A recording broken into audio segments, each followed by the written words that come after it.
Hi everyone, and welcome to our Simplified podcast today. I'm joined by lead consultant Dom Howes, head of delivery Sheila Sandbrook, and head of business support Matt Short. Welcome everyone.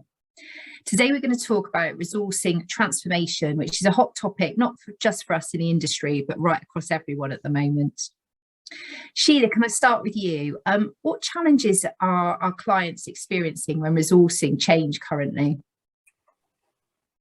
Well, I think the first challenge they've got right now is the sheer volume of change that they're now needing to pay attention to. We've seen in most cases that certainly during 2020 and partly during 2021, most change was deferred, but it's now back on the list, and that's becoming an ever increasing list. So one of the problems they're finding is with business SMEs. They needed those during the pandemic to keep the lights on, and at that point probably the only change that was happening was the transition into remote working, but now we're seeing an increasing squeeze on those SMEs for their time, because obviously they're needed to support the ever increasing list of change initiatives, but they've still got a day job to do, which of course has not changed or diminished in any way. The other aspect that we are seeing our clients struggle with at the moment is recruiting change professionals, so project managers, business analysts, that kind of thing. And the market has changed significantly, I think, in the last couple of years. So we've gone from there being absolutely zero appetite to recruit change professionals in the pandemic part of 2020 to a complete turnaround today when the market is basically extremely buoyant.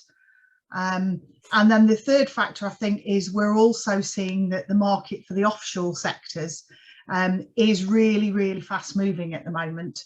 I've heard many instances where clients of ours are struggling to recruit, particularly in India at the moment, and we're getting stories of people being made job offers and then just simply not turning up for day one to start the role, usually because they've got a better offer somewhere else and they've taken that in the meantime.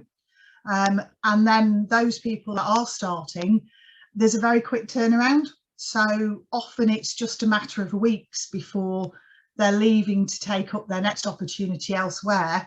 And what that is doing is that's having a knock-on effect again to the SMEs that are available, because they're increasingly having to support a less experienced workforce, because of this turnaround. And I think what we're finding is that that's all adding up together to give you a perfect storm situation.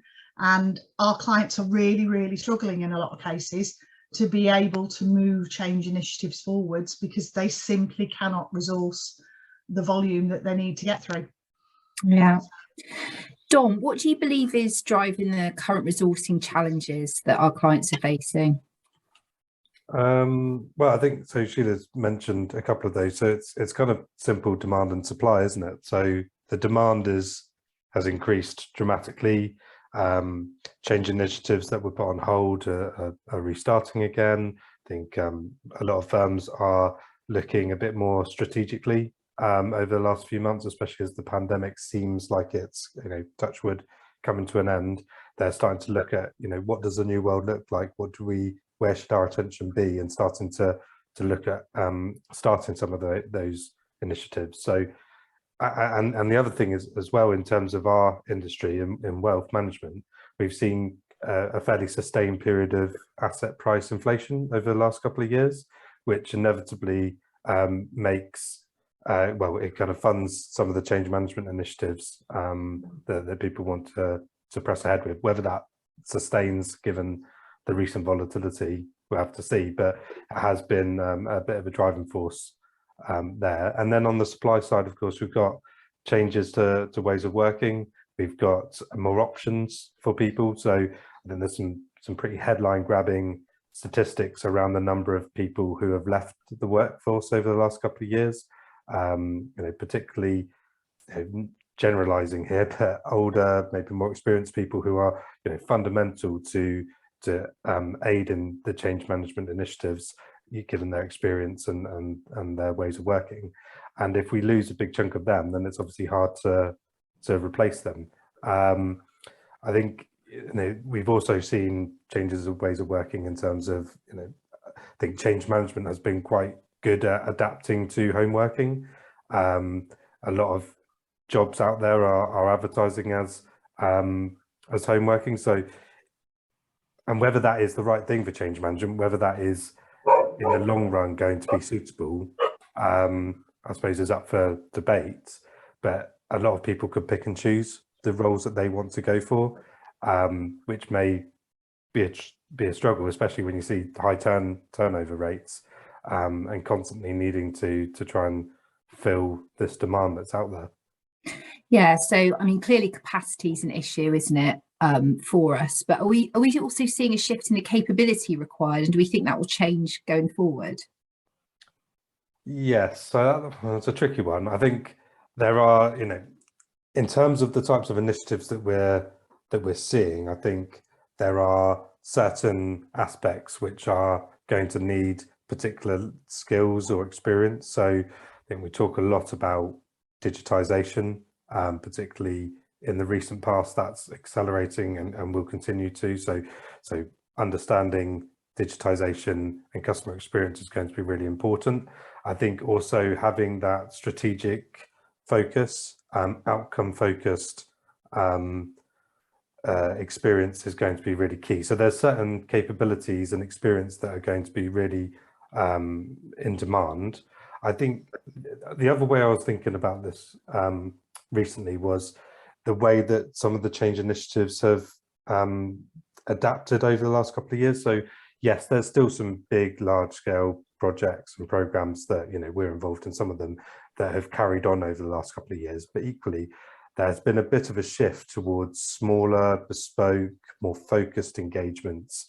And I think there's been some real successes. We've definitely seen some real successes in delivering those projects. And I just wonder, maybe I'd be interested to hear what other people think of this, but how do we take some of the successes out of those engagements and the ways of working that have been adopted in the last couple of years and apply them to these bigger projects, especially when they start coming up in terms of, there's some big changes for regulation on the horizon, potentially some big replatforming engagements coming up.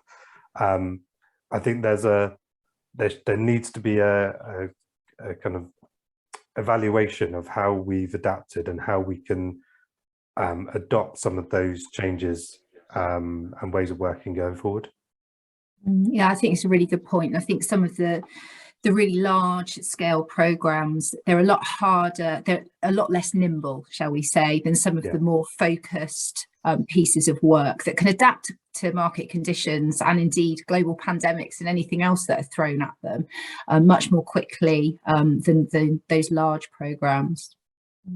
I think you make an interesting point, Dom, about the sort of geographical diversity that we're seeing more of now, with people working more remotely, and how we manage to use that to advantage when it comes to these bigger projects, because I think most of our clients have really focused on the smaller initiatives, the more focused deliveries, whilst we've had this extended period of remote working. And I think the key now is how we move from that position forwards into the future with some of these much larger projects and programs that we see, but we've still got that geographical diversity that we've got to adapt to now. So I think that's going to be a key part of it as we move forwards. Yeah, absolutely. I think a lot of people have been surprised over the last couple of years about how successful remote working and change management can be. I think people would have been very skeptical around can you do workshops, can you do process mapping and process improvement engagements using virtual tools, etc. And I think a lot of people have been surprised at how successful we've been on that. But you're really, it's absolutely correct. When you've got bigger projects, more diverse teams, getting people together is going to be really key. So how do you find and strike the balance between those two things? I guess some of us have kind of experienced this anyway, working in bigger companies which are which were already kind of geographically diverse, and it's important to take on board some of those things. But you know, the future is going to be very different from what happened in the past, and we need to adapt to that. Yeah, you would imagine it will continue to be a bit of hybrid working like we do, really. Be in the office when it makes sense to be in the office, when it makes sense and practical to be at home, be at home. Hopefully at some point we'll get back to seeing clients, but it won't be like all the time. It will be when it makes sense to do that. And I guess there's no doubt that if businesses are finding it difficult to find resources now, it would be 10 times harder if they weren't open to people without the same geographical restrictions. So, you know, whilst it's a challenge now, it would be far worse if they were insisting on people pretty much within, I don't know, a 50-mile radius of where their offices are, because they're wanting their resources in the office every day. So it's certainly helping, albeit it may not be obvious, but actually it is. And the challenges would be far worse if they weren't being as flexible as they are. Yeah, so can I come to you on that then, Matt? So how is the market responding to these resource constraints in terms of capacity and capability? So I guess, as kind of Sheila and Dom have touched on, there's certainly high demand for resources. We've been seeing that for a little while now. There is definitely a smaller pot of resources available. I think Dom's touched on some people have moved out of the market, retired or otherwise. I think we've also probably seen a bit of a shift in people moving out of the contracting space over the last couple of years because of IR35, and people have moved maybe more into a permanent role, so that availability of that kind of contingent resources perhaps doesn't feel like it was a couple of years ago. So it's definitely a tough recruitment market at the moment. So it's not a surprise that we're hearing that from clients, and we're seeing more demand from our clients. I guess, you know, if I look at a pool of associates, we've got a few hundred people in our associate pool, and almost without exception, they're in engagements. You know, you'll kind of contact them and talk to them around what they're doing at the moment, and there's very few people that are looking for work. So it's not a surprise that clients are saying they've got that challenge. I guess off the back of that kind of probably leads into some of the demand that we've seen, that businesses more and more are using intermediaries or consultancies like Simplify, either because they can't get the resources directly themselves, which I know we've touched on and we've heard that. And I think also what we've seen is, again, off the back of the IR35 changes, businesses haven't got the risk appetite to work directly with contractors. So they're looking for different ways to be able to find the change resources and deliver change without directly contracting with individuals or businesses. I guess what we've done off the back of that is we've adapted our model. So, you know, previously we would have worked primarily either with permanent people or with contractors. We've had to adapt. We've now engaged a credible umbrella company. We've now got people working on fixed term contracts. We've not done that previously.